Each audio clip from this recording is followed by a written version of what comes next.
جی، United nation اور European union کے ایک امبیسڈر تھے کاؤنٹر ٹیررزم کاؤنٹر ریڈیکلائزیشن کے،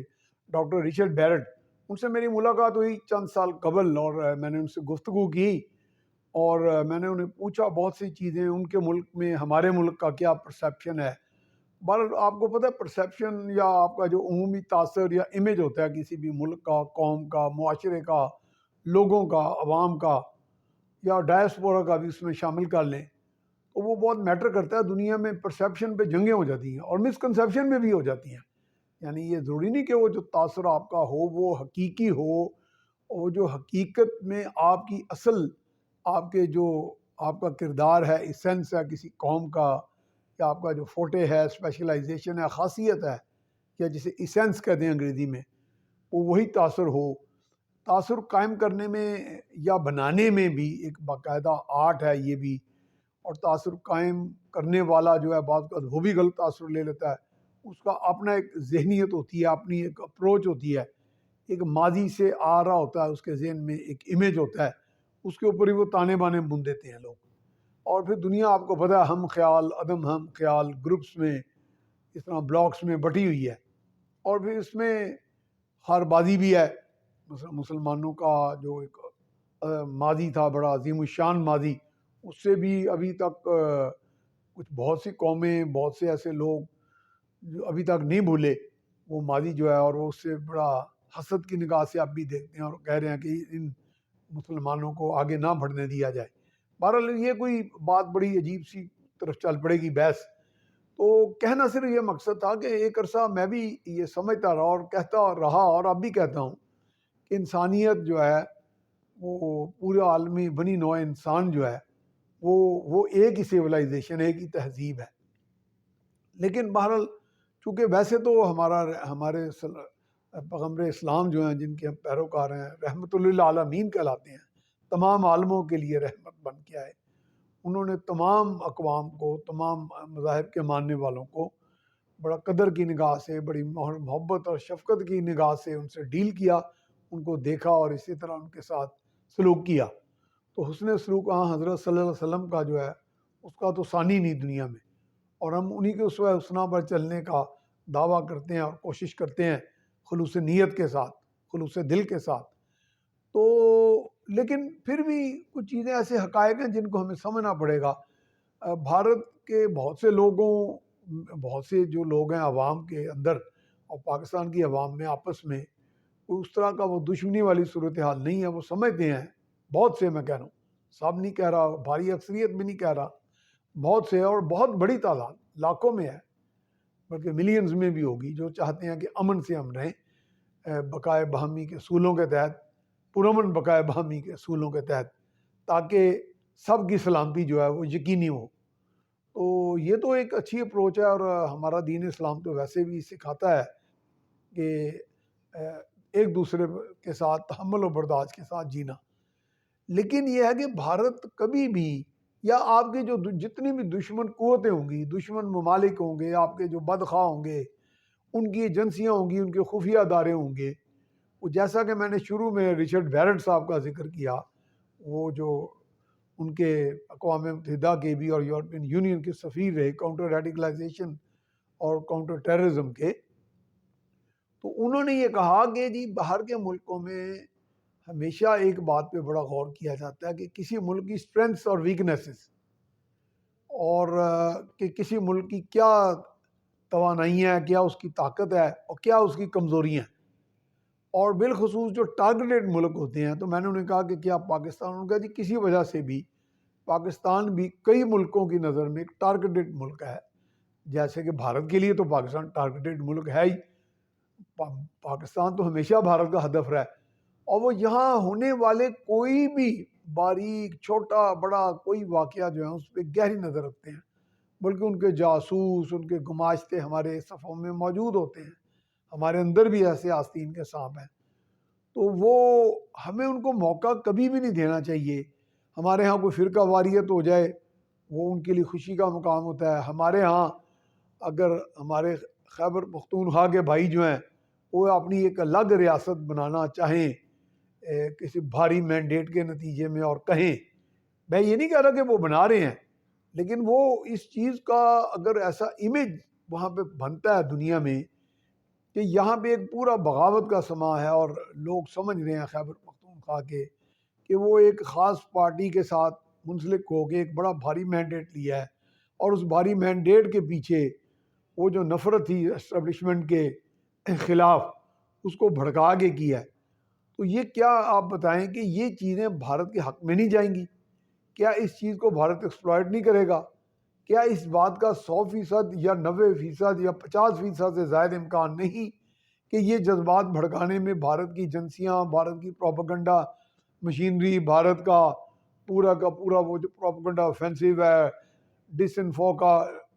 ان کا جو سسٹم ہے، ان کا 5th جنریشن ہائیبریڈ وار ہے، وہ مشینری حرکت میں نہیں آئی ہوگی؟ یقیناً آئی ہوگی۔ تو اس میں ہمارا کیا کام ہے؟ بھارت تو اپنا کام کرتا رہے گا، ہمارا ایک تو کام ادارے کر رہے ہیں، مسلح افواج کر رہی ہیں، ہماری ایجنسیاں کر رہی ہیں، ISI کر رہی ہے، IB بھی کر رہی ہے۔ میں یہ نہیں کہہ رہا ہم سب پوتر ہیں یا بہت اچھے ہیں، لیکن ہمارا ایک چیز میں تو پوترتا چھوڑیں، ہمارا ایک چیز میں تو اتحاد اور گانگت ہونی چاہیے کہ ہم کوئی ایسا تاثر نہ دیں کہ جس سے یہ باہر ایک میسج جائے، پیغام جائے کہ ہم آپس میں بٹے ہوئے ہیں، ہماری عوام کا ایک حصہ مسلح افواج کے خلاف ہے، ہمارے کچھ لوگ پوری مکمل ایک وفاق کے خلاف ہیں، اور وہ اپنی ہی الگ ایک 1.5 اینٹ کی مسجد بنا کے بیٹھے ہیں۔ اب دیکھیں اس کو میں بات تھوڑی واضح کر دوں۔ خیبر پختونخوا کی جو ہسٹری ہے وہ اوور ویپنائزیشن کی ہے، اور ویپن کا مطلب اسلحہ ہی اسلحہ، ٹوپک جمع قانون کہا جاتا رہا۔ میں آنکھوں دیکھا جا کے در اعظم کھیل جاتا رہا، میں ان لوگوں کو بھی جانتا ہوں، اور وہ شاید اب مر بھی گئے ہوں، میں تو نوجوانی کی سے لے کے اب تک کی بات کر رہا ہوں کہ جو لاہور میں پاکستان کے بہت حصوں میں ناجائز اسلحہ ناجائز طریقے سے پہنچاتے تھے، اور وہ باقاعدہ یہاں پہ عسکریت کو فروغ دیا ان لوگوں نے۔ یہ میں اس وقت کی بات کر رہا ہوں جب امریکہ یا روس اس خطے میں نہیں آئے تھے، اس لیے یہ کہنا کہ صرف امریکہ روس نے، وہ تو امریکہ روس تو ہمارے واقع سجن نہیں ہے، وہ تو کہیں گے بھی تباہ ہو جائے، برباد ہو جائے، یہ آپس میں لڑ مریں، بندوقیں چلائیں، پستولیں، بم چلائیں، جو مرضی چلائیں۔ اگر مجھے امریکہ کہتا ہے بم چلا دو پاکستان میں ہی، اپنے بندوں کو مار دو، تو میں مار دوں گا۔ تو پھر مطلب کہنے کا مقصد ہے قصوروار تو ہم ہوئے، آستین کے ساتھ قصوروار ہیں جو ان کے ساتھ مل جاتے ہیں۔ ہم نے اپنے اندر ایک بریڈنگ گراؤنڈ، ایک ماحول، ایک ایسا ان کو ایک دعوت نامہ دیا ہوا تھا کھلا کہ جو بھی قوم آئے، بھلے امریکہ روس ہے یا جو بھی آئے، ہمیں ایکسپلائٹ کرے، ہمارا استحصال کرے، یا ہمارے کچھ لوگوں کو خرید لے، یا ہمیں مسلح کر دے، اور جو کام لینا لے لے۔ کیا ایسا نہیں ہوا؟ اب خیبر پختونخوا کے اندر چونکہ بہت زیادہ ویپنائزیشن رہی، بھلے وہ آپ نے قانون کے تحت وقتی طور پہ اسلحہ دبایا ہوا ہے، لیکن اگر لاہور جیسے شہر میں 40-50 لاکھ کلاشن کو، کلا کو، پشے، کرن کو، راکٹ لانچر، اور یہ پتہ نہیں اس طرح کیا کیا چیزیں میسر رہی ہیں بہت عرصے سے، ایجنسیاں رپورٹ کرتی رہی ہیں وزراء اعلیٰ کو، اعلیٰ حکام کو۔ یہ کوئی ڈھکی چھپی بات نہیں ہے، یہ مان لیں اس بات کو۔ میں نے خود کئی وزراء اعلیٰ کو کہا بھوانگے دور سامنے ہم نے بیٹھ کے کہ آپ کے پاس یہ رپورٹس ہیں، تو میں کہا ہم بھی لوگوں میں گھومتے پھرتے ہیں، میں کہ ذرا سی قدر کی صورتحال ہوئی تو اتنا اسلحہ نکلے گا کہ بھارت کو ہمیں تباہ کرنے کی ضرورت نہیں، ہم خود کو خود تباہ کر لیں گے۔ اور یہ بات بالکل، اس میں ہمارے لوگ خود شوقین ہیں اسلحہ رکھنے کے، اپنے ہاتھ میں قانون لینے کے، لیکن اس کا بہت زیادہ کریڈٹ ہمارے خیبر پختونخوا کے کچھ لوگوں کو، سب کو نہیں میں کہہ رہا، باری اکثریت کو بھی نہیں کہہ رہا، اور ان کے پیچھے ہمارے کچھ افغان بھائیوں کو، افغان لوگوں کو جاتا ہے جو ہمارے قانون کو کئی سال، 4-5 دہائیاں تو مانتے نہیں رہے، پاکستان کے قانون کو۔ ہمارا قانون میرے پیودا تھوڑی ہے، پاکستانی قانون کو، اور یہ ان کا پرائیڈ تھا، وہ فخر کرتے تھے، ہمیں خود منہ پہ کہتے تھے جب ہم لاہور سے یا ادھر سے جاتے تھے نا در اعظم کھیلیا ان علاقوں میں، وہ افیم بھی بیچتے تھے، وہ گاڑیاں بھی چوری کراتے تھے، یہ سب کچھ میں نے اپنی آنکھوں سے دیکھا ہوا ہے۔ میری اپنی گاڑی چوری ہوئی اور انہی علاقوں میں چلی گئی تھی، اور